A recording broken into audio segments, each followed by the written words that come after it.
सबको जय मसीह की। मैं पास्टर राजीव मसीह। सब कैसे हैं मेरे जो फिर से हम आपके पास आए एक विषय लेके।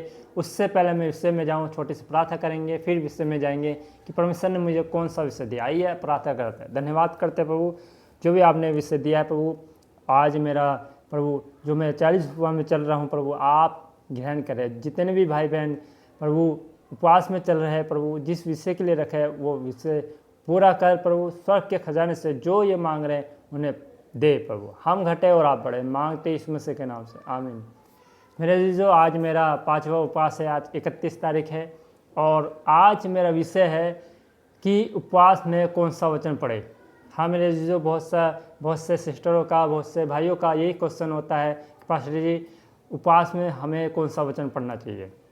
आइए मैं आपको बताता हूँ कि कौन सा आप वचन उपवास में पढ़े।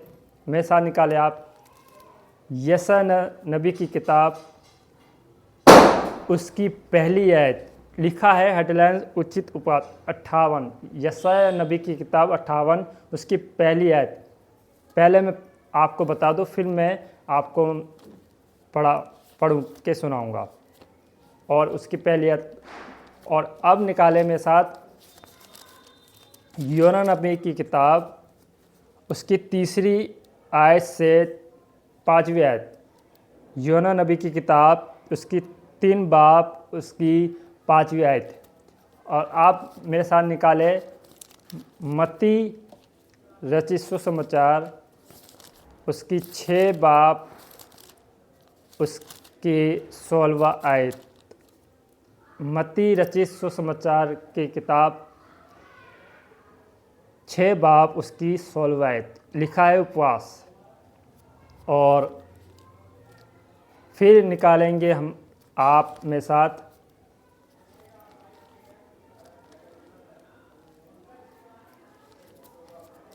दूसरा इतिहास 20 आयत, उसकी दूसरी आयत से।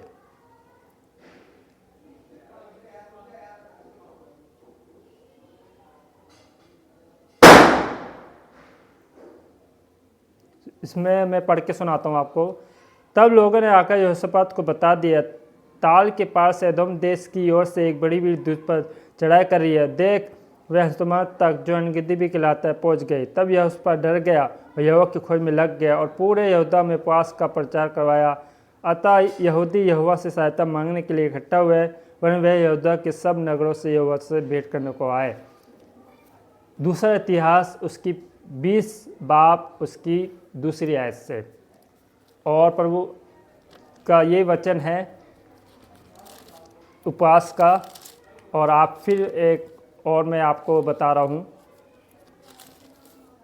वचन तो बहुत है उपवास के। अगर आप पढ़ोगे तो 1 घंटा आपका यूं ही बीत जाएगा। तो आप मेरे साथ निकाले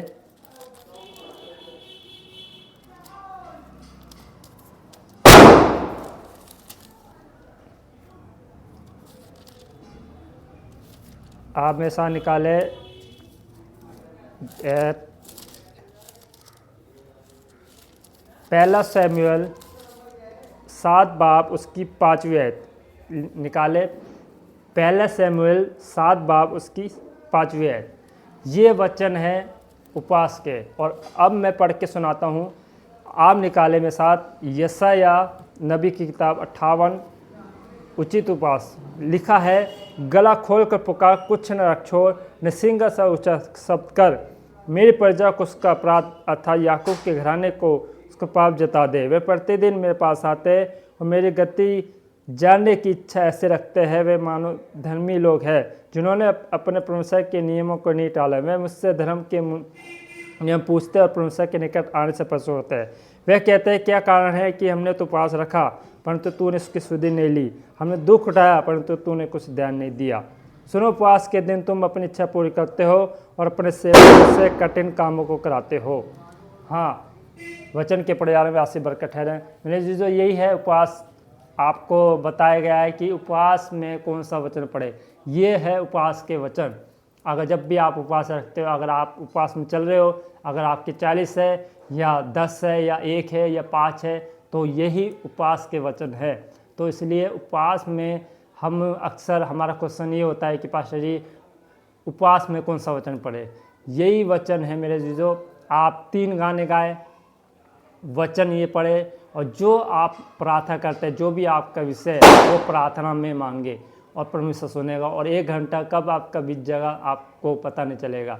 तो इसलिए क्या है, ये वचन जरूर पढ़े, ये उपवास के बारे में है। और भजन गाए, और जितने भी आप गाना चाहते हो, तो जो भी विषय है आप आराम से 1 घंटा परमेश्वर को दे सकते हैं, और कब बीत जाएगा और आपको पता नहीं चलेगा। जब मैं प्रार्थना चालू करता हूँ, अपनी पर्सनल प्रार्थना करता हूँ, तो 1 घंटा कब बीत जाता है तो मुझे पता नहीं लगता। 1 घंटा भी मुझे कम लगता है मेरे जीजो। इसलिए जब हम परमेश्वर में बढ़ते हैं तो परमेश्वर हमें सिखाता है कि प्रार्थना कैसे करने चाहिए। और जो उपवास का ये वचन है इसको ज़रूर पढ़ें, और इसमें परमेश्वर और सिखाएगा कि उपवास में वचन हमें क्या बताता है। इसलिए यही क्वेश्चन होता है सब जितने बहनों का, जितने भाइयों का, कि पास्टर जी उपवास में वचन कौन सा पढ़े। वचन यही है, वचन तो बहुत है, उपवास के वचन ये है। तो इसलिए आइए मैं प्रार्थना करता हूँ, आंखें बंद करें। वचन के पढ़े जाने में आशीष बरकत है। आइए मैं प्रार्थना करता हूँ। धन्यवाद करते प्रभु, जो भी उपवास के वचन आपने अपने बच्चों को दिलवाए, मैं लाला धन्यवाद करता हूँ प्रभु।